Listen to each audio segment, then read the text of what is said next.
Okay, so we are live. Good evening, everybody. This is episode 3 of Paint Talks. So the live interview series with paint people and influencers from all over the world, apparently. So I'm speaking to everybody. You're in Canada. I am in Canada. Batten. I'm just checking to make sure that I can find you, that you're live. Do you see you live here? Hope so. It says we're live. Okay, awesome. Yeah, so Wendy's been in business for 20 years, over 20 years, including having a coffee shop. She ran a business with your husband, wasn't it? Yeah. Who's an amazing photographer, by the way. He's got some... Yes, yeah. We run 3 businesses together and live in a small cottage, so... Yeah. Yeah. You were a retailer for Miss Mustard Seed, Fusion, and Fat Paint. That's right. You were an educator for all 3 of those. Still, yeah. And you still are for Fat Paint, and you also work for Miss Mustard Seed now. You're a right-hand lady. Yeah, so There's a title for it. What's the title? I'm a retail care manager for Miss Mustard Seeds Milk Paint, but I still have my hands in the franchise business. My franchise store, I still sell Miss Mustard Seeds Milk Paint and Fat Paint where I am in my little booth, but my booth space here in my small town, have a studio, but we still have the franchise, the big store in Moncton as well too. That's owned by Lisa. Yeah, that is still too. Yeah, we all follow. I think most of us follow Lisa on that. Yeah, she's amazing. Yeah, she's so cool. I got to meet her in October when we went to the Fusion retreat. So I met her. Yeah, she's lovely. Oh, she wasn't in Toronto. Did you go to Fredericton? Oh, well, then it wasn't her. Well, Lisa's still lovely. It was Brenda Pugh who bought Wendy Williamson's shop. Different one, right? Yeah. Well, that's why I get it mixed up. Sorry. Yeah, awesome. Yeah. And you live in the most picturesque village I've ever seen. If anybody on here doesn't follow Wendy on Instagram, you need to get over there now and watch her stories. She shows you. I mean, I live in a coastal town, and ours is real pretty. It really is. Yeah. It's not like my window like yours is, though. But beautiful. It's beautiful. But this is the most picturesque fishing village, and you're only eating lobster. It's tiny, and it's a lobster fishing village. I live in a fishing village, and for real, I'm watching the lobster fishing boats right now out my window behind my screen. So yeah, it's very tiny. There are no Starbucks here. Yeah, you couldn't be miserable looking at that window in the morning. No, that's right. Yeah. No. Yeah. So at the moment, you franchised your store in 2017. Yes. You now coach creative paint retailers or people that own bricks and mortar stores. So that's a massive jump. Well, it is a big jump, and it's not a big jump. I still have my studio, still have a paint studio, still sell my paint, still love painting, still teach painting. Workshops are still I'm finding it harder and harder to find time to do that now, but I refuse to give up my paint studio here. So I still do probably 4 or 5 workshops a month, where I used to do a lot more, but I'm in a small town here now. We still sell out pretty much almost every month. So I still teach workshops, still have my hand in with our franchise in Moncton as well too. So I'm still sort of the head creative. I do all the social media, all that stuff. Lisa runs her own store in Moncton, and I sort of run my own store here in Lunenburg, Nova Scotia, is where I am. But so I still sell our paints, and I still we have Fusion, Fat Paint, and Miss Mustard Seeds Milk Paint in Moncton, and we have Fat Paint and Miss Mustard Seeds Milk Paint here. So I'm still very, very involved in the painting world. But naturally, to be honest, what lights me up is helping other people, encouraging and inspiring, and I love doing that with the paint people, like people that would come to learn to paint from me in workshops. That's what lights me up in workshops, seeing those light bulbs go on. I mean, we all love that, right? Like when you're teaching somebody that either doesn't have a clue, or they want to level up, or they want to do something fun. Loved that part. But I was when I was a new retailer, there was nobody around to help. I would have questions, and all the paint lines have these, Facebook groups and stuff, but it's all about the product. And I wanted to know more about the business of paint. I have business background for years, many years, as you mentioned, but I wanted to know more about, so I started a free group just to meet people and hang out with other retailers. I started the group in 14 or 15. I can't remember, way back when groups were like brand new. And it was just retailers and we would all like, hey, where do you buy your whatever? Like, where are you guys buying this now? And so we just kind of all became a community. I'm a community builder. I realized that I'm pretty good at building communities and encouraging those communities as well. So that group kind of grew and grew and grew.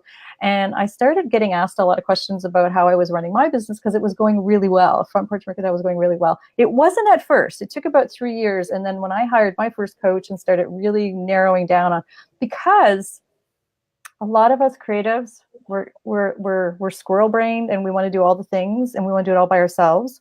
And most of us started with a hobby business and we didn't know a clue about sort of like the business. The business, yeah. Yeah, so that's sort of what happened to me. I kind of had I was working 24/7 and crying a lot, but loving my customer in my store. Well, I was, and I was all the time. I was like all day, painting and creating and teaching, and the store was busy, but I wasn't making a lot of money and I didn't have much of a life. So anyway, I learned how to manage that really well. I got a coach. I started taking courses. I started doing all that. And then I started getting people asking me like, what are you doing to turn things around? So I started teaching that to other people, just one by one. And that became my passion. I realized that was my superpower. And I was really, and I'm loving that. So that's why I franchised the business. I franchised it to Lisa, who wanted to move from the big city, get back to Moncton. And I wanted to move to my little fishing village. And we've had a cottage here for years. I wanted to move here. So I do all my coaching from here and painting, and she does it from there. So it's all worked out. I get to work with retailers from all over the world now. It's super exciting. Yeah. I've seen, I think it was yesterday or the day before on your page, that you were offering a resource for people to see whether or not they would want to start or see if they're ready to open their own shop. Yeah, I have a blog post I wrote a while ago, but I shared it, I think, yesterday again. So there's some things to think about before you open a business, because it's comments afterwards, or we'll link it up. Yeah, it's on my Facebook page. Yeah, I've had a couple of people ask me about it because I was mentioning it, and they said, "Oh, what's it all about?" So we're gonna have to have a look. So we'll definitely post that. So I'm gonna ask a couple of questions. Sure, go ahead. I asked you about your business and yourself, so you've told us about that. How did you end up doing this for a living? My paint store I started doing because my 16-year-old told me I needed a hobby other than her. That's a true story. When she was 16, I was a serial DIYer. I was helping my husband run his business. We actually run 3 businesses together. Again, crazy. So I was doing his business, but we've been painting and renovating and DIYing for years, and there was no paint. I was bringing in my paint. I was bringing in, my chalk paint, and my first little bag of milk paint was shipped over from Homestead House in a little bag, of milk paint. And so I was painting and doing all that things. And my daughter, when she said that, I started a blog. And anyway, I ended up going to a blog conference, meeting Miss Mustard Seed, Marion. Thought I was at a rock star concert, to be honest. Yeah. And honestly, had no plans on growing a big retail business. I was just starting. Front Porch Mercantile was actually a blog before it was a store. And then it was because I was selling my furniture off my front porch. I used to have a big front porch, and I was painting and I was selling for people and DIYing and that kind of thing. So it just sort of started gradually and small. And that's how, and it was a hobby business, like almost most retailers that I work with. It was a hobby business, kind of ended up on steroids. And I was like, oh, I'm going to move it to a little shop, and then I'm going to start selling to people, then I'm going to teach people how to do it. And that's how I started my paint business. And then of course the coaching business came from that. So yeah. I think most of us in this industry start off like that. It was an accident, really. Yeah. I call myself an accidental entrepreneur all the time. We are. Yeah. And so your background before you did that was just in business with your husband? Yeah, I had some corporate, like a lot of people. I am not in that box. That's not a good box for me. I'm a way overachiever, and I mean that in a like, I was 110% girl. If somebody give me something to do, I do it 110%, and that doesn't always go over well in corporate because I don't know. I worked corporate for a while. I used to. Yeah, I don't know. I did a few things, and then I opened my coffee shop, which I loved. My kids were little, so all consuming. So I sold that to a customer, and then I helped my husband run his business we still have that business, but for years I had to kind of really dedicate to do that business with him. So yeah. We want to know what your most favorite aspect of this business is?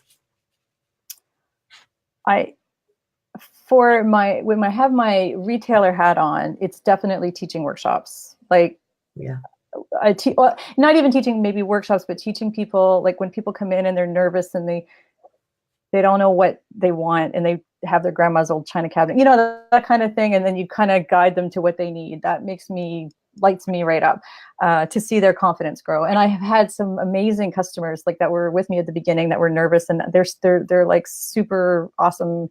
You know, they've painted everything in their house now and they're teaching people to paint. And I love those kind of stories. And my coaching hat, I cannot tell you how much I love my people. Like my retailers that I work, I have a small coaching group, a monthly coaching group with, 80 people in there right now, or I think we're 90 right now. And those people, I just love seeing their wins if they get confident in something. So that lights me up too. So I guess encouraging other people is my big thing. Yeah. I think that was a surprise for me actually, because I love to do it for myself. So, and it grew like everybody's did. Yeah. Yeah. Very surprised how much I enjoy teaching, but I was really surprised. You're so good at it. You're so good at teaching. Yeah. Yeah. Thank you. Yeah. No, you are. You're amazing. We had this conversation just before. I think I think you're amazing at how you explain and teach things online to people. I think it's really, really well done. So I'm sure it's really awesome in class too. So. Yeah, I'm British. I don't do compliments at all. Yeah. Just say thank you. My mum tells me that. Just say thank you. So what would you say is the biggest challenge for creative entrepreneurs? So somebody thinking about doing this for a living, or maybe somebody's already doing it for a living and struggling a little bit. There's so many different things. A lot of things is confidence, and a lot of us are kind of not confident about the business side of things. So I really, really, really think that's a huge struggle. You can't just take your hobby business and turn it into, but you have to plan. Be a planner, I guess, is what I think is a big struggle. The squirrel brain. We are creatives. We are not good with just like focusing on our one thing as a rule. I shouldn't say that everybody else, but I work with creatives. I'm like, okay, we do weekly coaching, and like this week, this was the big problem they're going to work on and solve, but then they're on to something else. And so I think staying focused on revenues and profits and the numbers and all the boring stuff is not easy for us. So yeah, no, it's not easy for us. No, I think that's a big challenge. Well, we were all accidental. Let's just paint. We just want to paint. Nobody just wants to paint and drink coffee. That's all we want to do. The thing for me is time management. Yes. I am, and I've got like a little bit of aversion of being told what to do, even if it's me telling me. Yeah. So if I say right, I've got to do that, and that, I think I'll do it later. I'm arguing with myself. I'm absolutely ridiculous.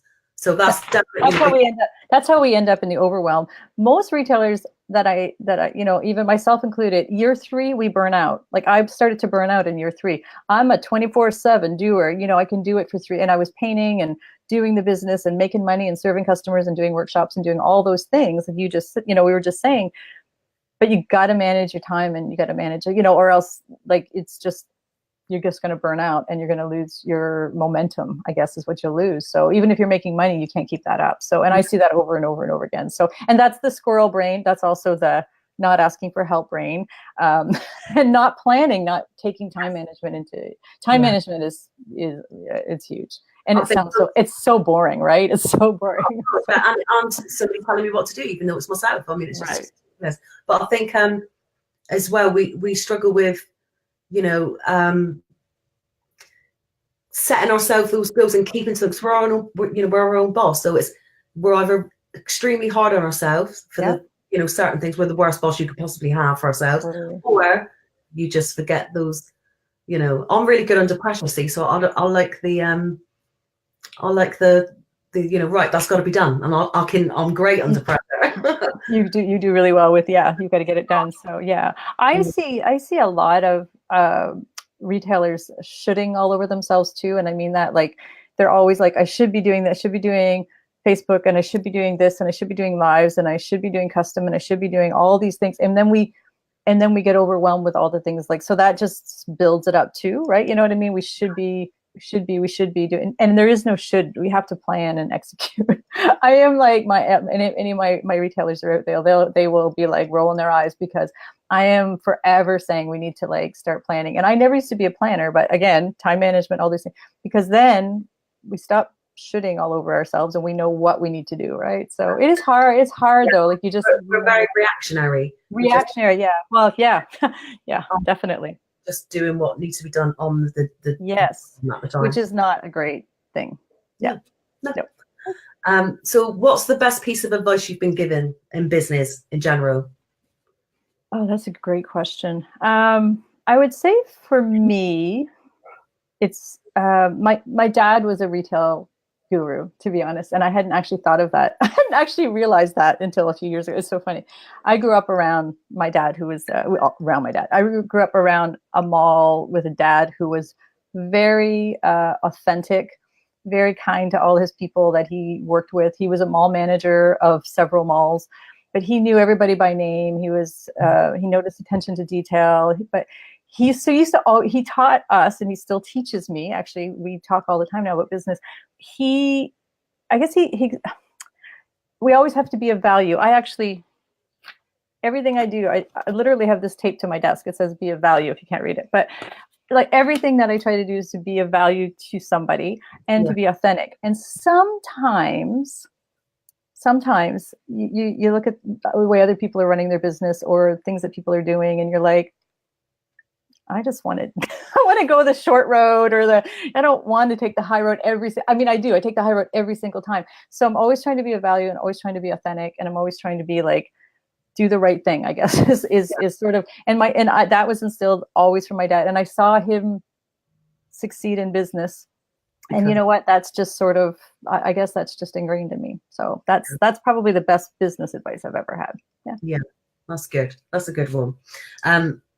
So then what advice would you give to somebody thinking about starting out in this industry? Okay, so give some. We'll give them your. Yeah, so the boring answer is make a plan, business plan, and nobody wants to do that. I didn't do that. And I would guarantee you, probably hands up, if you polled most of retailers that are in business, they didn't do that either. They kind of did, they got excited. So everybody gets excited about all the fun parts, but they find the cute little shop, and they apply for a paint line, and they get the paint line, and then they start thinking of all the cool things they're going to put in it, and they don't have the basic fundamentals. And it's like you hear the analogy all the time. It's like building a house. If you haven't built your business foundation, and it's so boring. I know it's boring. Nobody wants to talk numbers, but I really think you need to look at the numbers. You need to look at, need to understand what margins are and cost of goods and profits. And now everybody's eyes are glazing over because it's not fun conversation. But if you don't know that stuff, and you don't have an ultimate goal as well, I don't think you have to have the whole path laid out in front of you. No, I certainly didn't, and you probably didn't as well. But I think you have to have a really good idea of, who your ideal customer is, that who you want. The fun stuff is, that's hard, but it's fun, to know those things. So having a business plan, and maybe that means, hiring a business coach, or, hiring or talking to as many retailers as you can. Do that homework, that hard stuff at the beginning, and it'll make things so much easier for you as you go along. And I do have that blog post that just says 10, I think it's 10, I don't even remember. I think it's 10 things to consider before you open a store. And those are all there too. So. Oh, good. Yeah. I think when I was thinking about opening, well, I didn't. It did evolve naturally. Yeah. But somebody once said to me, what's your goal? What's your ultimate goal? And I thought, well, I just want to paint. Yeah. There wasn't a goal. And he said, because I'd been in business already like 3 years by then. And he said, and so what's happened then? And I said, well, I've been able to paint. Yeah. He said, well, if you actually set yourself a different goal, you would have achieved it. And I thought, I just never thought about it. I think if you're starting a business and it's an accidental business, like most of the retailers are, I think it's where you don't actually know.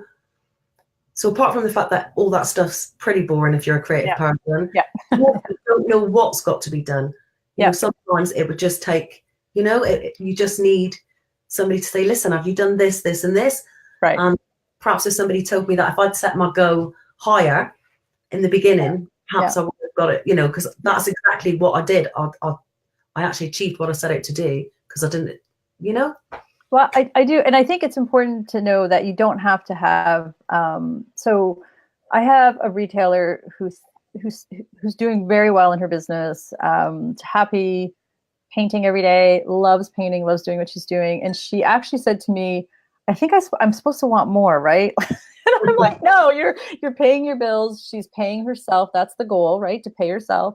You're painting all day. You're happy. You love your customers. That is an amazing goal. You don't have to you don't have to have these like hustle. And hustle is the word I hate more than anything in life. Hustle. I hate it. And I hustle 24/7, but I don't hustle. I mean, I work 24/7. I work hard, but I hate that word hustle because I don't feel like we have, it's okay to have a life that you've designed, that you're happy in, that you're, painting all day. If you're making a living and you're paying the bills and you're not crying because you're so stressed out, that's that's amazing goal. That is a great goal. So that's usually the goal. So not usually the goal, but that's a great goal. Then there's others who want, I want to have 4 stores or whatever. That's a different goal altogether, or a different business mentality. So when you start out, you need to know that you have to have enough money to pay the bills and to make a living. If you don't, you're just a hobby. It's not a business. Yeah.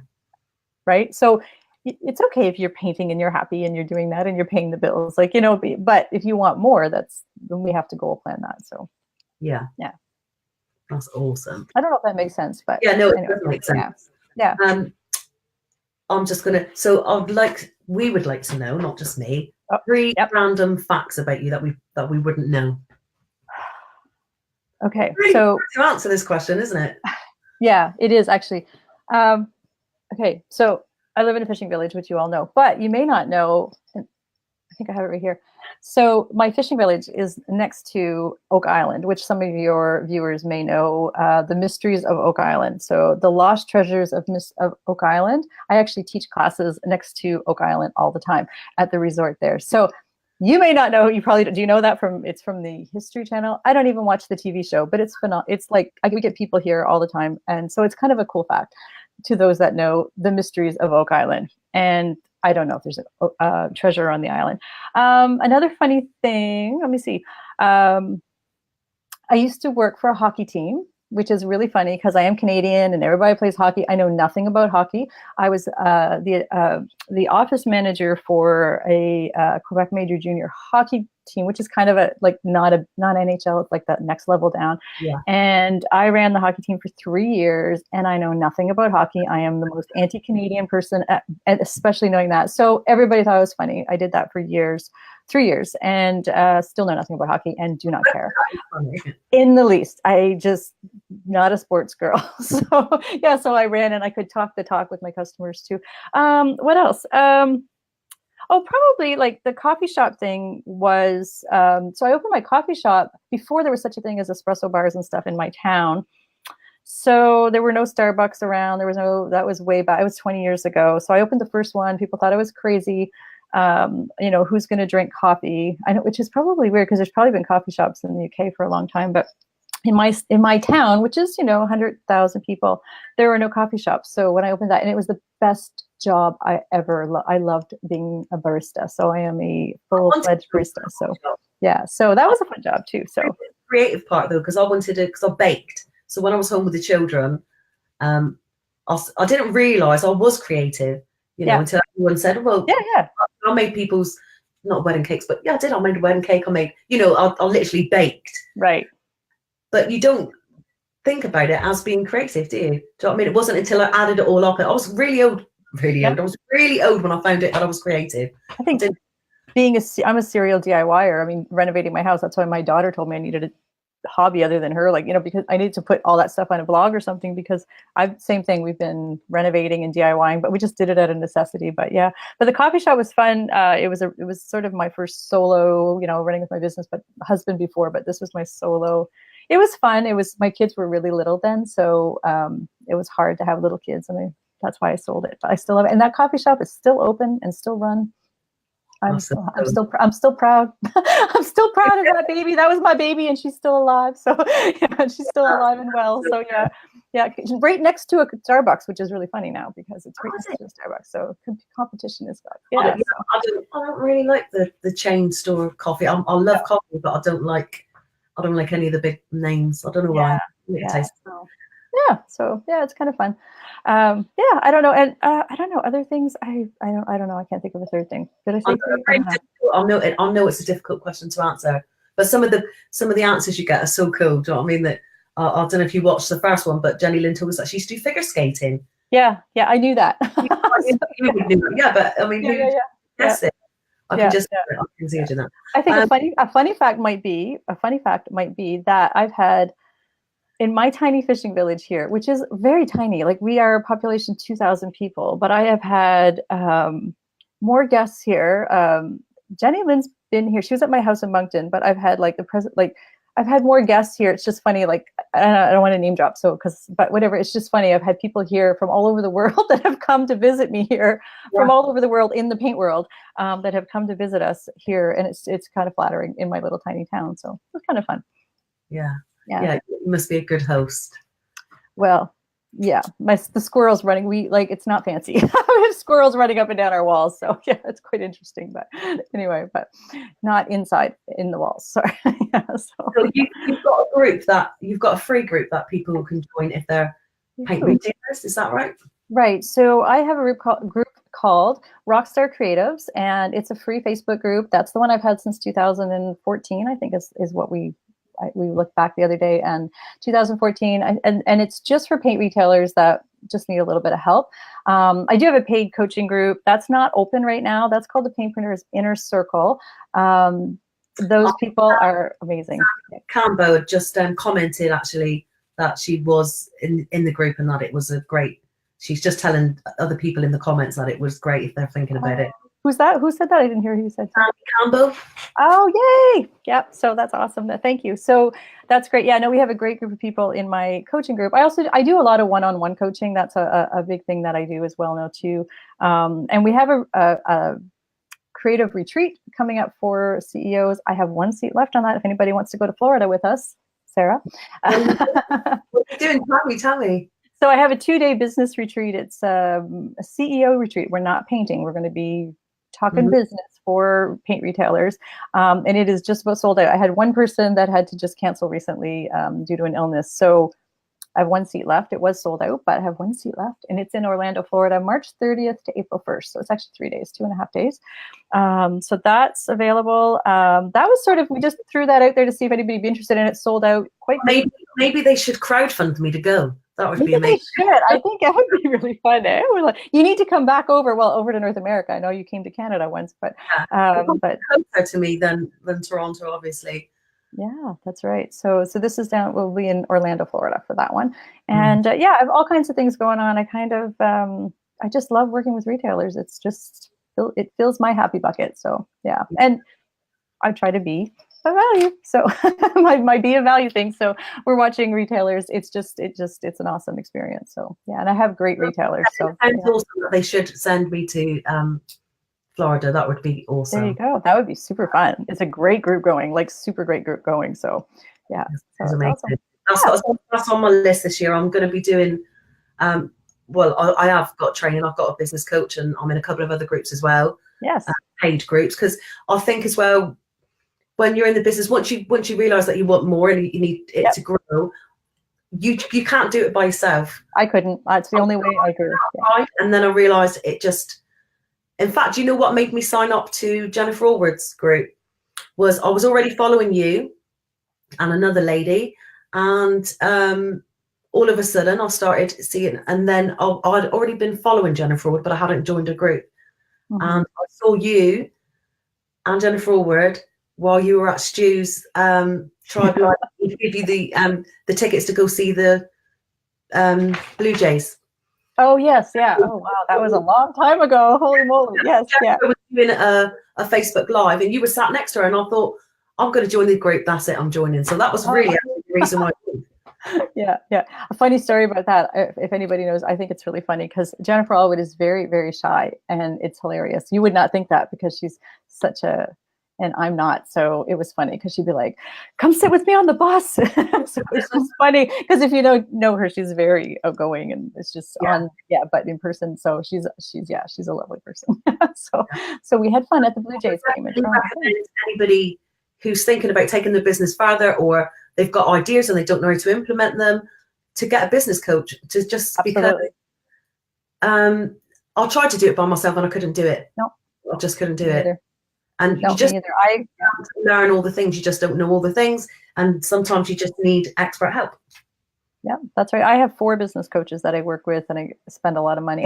But I have like quite a few. I did not move my business forward. My retail business, as I mentioned, like at the 3rd year mark, I was burned out. I actually have a blog post on my old, and it basically is talking about burnout. I was just like, I was so tired, and I just decided to get a coach. And I was very fortunate that the right person came along and said, here, you need to call this person. And it was somebody who was in retail who didn't really get our business. That was kind of like the one thing, but it did help me level up in my business. And then I started seeking more help. So yeah, but yeah, and I feel like that's what I'm trying to pay back and give back to as well. So yeah. So that's the advice we're going to leave them with, is that if anybody... Does anybody have any questions or anything? Or yeah, I'm going to just see how many I can see.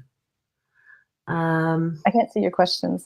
We're on Be Live, and if anybody knows Be Live, the names are coming up, which is unusual. Oh, so, wow, that's awesome. Wendy Jason said, hello, ladies. Hi, Wendy. So Wendy's probably buried in snow. She doesn't live that far from me. So somebody said, Karen said that you're obviously doing amazing stuff. So where do you see yourself in 5 years? Oh, that is a really good question. I have some plans. I still, wow, that's a really good question, Karen. So I have some goals, and I do see myself still coaching, and that's a really important part of my future plans. I would like to see myself have a bit of a team.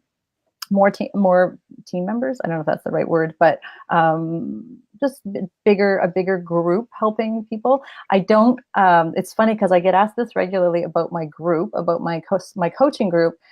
I don't want that ever, like, you think it's beautiful to have 1,000 people in a group. My group will never be more than 200 or 300 people. I want to keep it small and intimate because I want to know everybody in my group and their store. So I don't see massive things like that, but I've been fortunate enough. I've been invited to teach in retreats in Italy last year, going back again, invited again this year to teach in Italy. I mean, that's just blows my mind.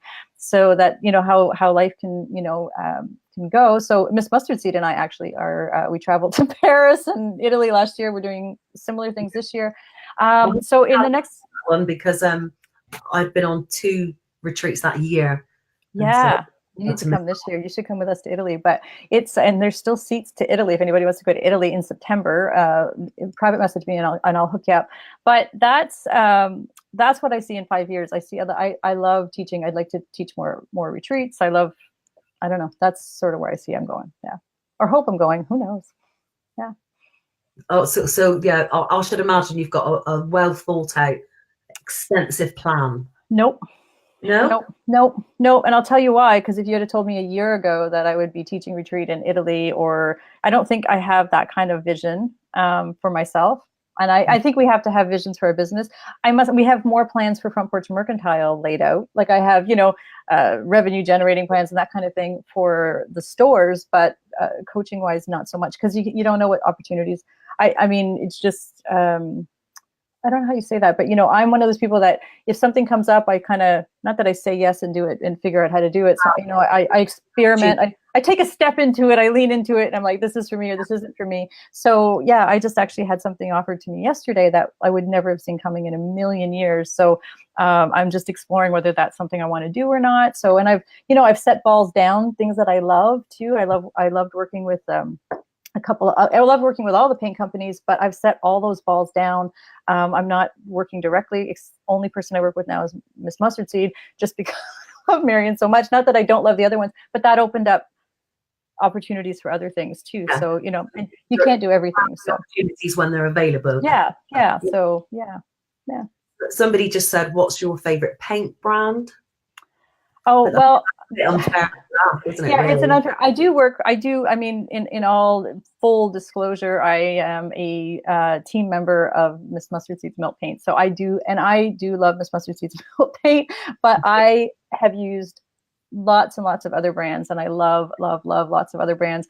I think as long as you're selling a brand that's ethical and you feel good about, and you like the company and you love the results, I don't think you can go wrong. I mean, if you've used the paint, I cannot stand it when a retailer tells me, it ires me. It makes me angry when they say they want to sell the paint and they haven't even tried it. Like, I'm like, you can't, that's just crazy. You can't, you gotta, you've got to love what yourself. So I don't have, I don't want to say there's favorites out there, but you need to if you're looking for one.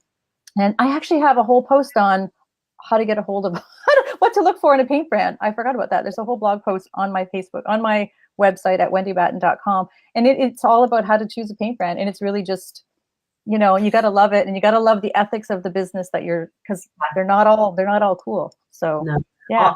When I originally, how I started in business was I was just painting for myself, and that grew like it does. And then I started supplying shops. So I was supplying about 7 different shops, and they all were different paint brands. So I had to paint their furniture in their paint brand. So I've got to use almost all on the market. Cool. That's cool. Yeah. And yeah, I loved it, and I did that for years.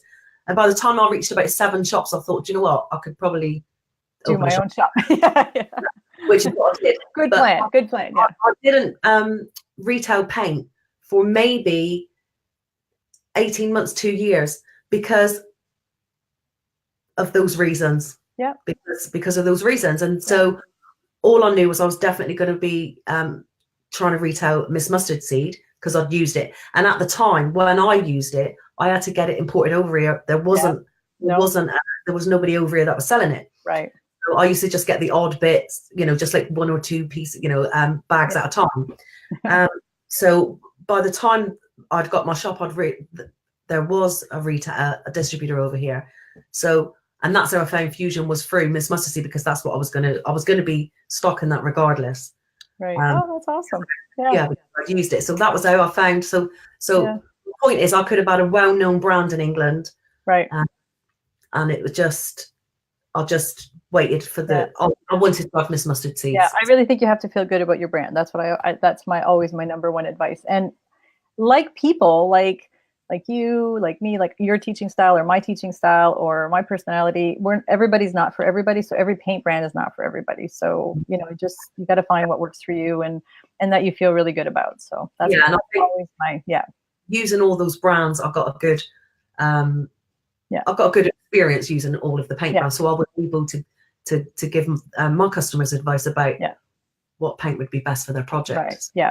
Because we did the same. Like we used a lot of paints before we decided. Like we carry Fusion fat paint and Miss Mustard Seeds milk paint, and we wouldn't carry them if we didn't love them. So that's like you, same thing. You gotta use them. So Stevie Lee, who is my daughter, said, where's been your favorite place to travel and teach? Oh, my favorite Italy. Favorite place. So last year I had the opportunity. This is again wild. You cannot plan these things, so that's why I don't know if I can plan out 5 years. Last year I had the opportunity to go to New Zealand, where my daughter lives. Yeah, Stevie, my daughter lives in New Zealand, so I got to go to New Zealand and paint with some of my retailers and my coaching clients in New Zealand, in Auckland, New Zealand, which was awesome while I visit my daughter.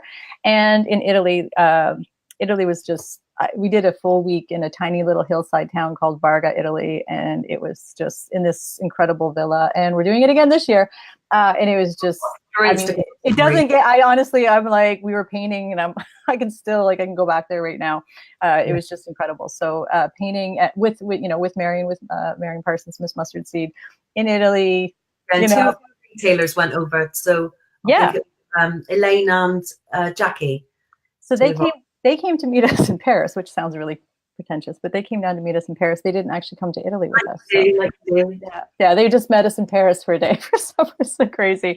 On our way to Italy, we stopped there. So that's what we did. Yeah. So yeah, it's I would never have thought and so, dream big.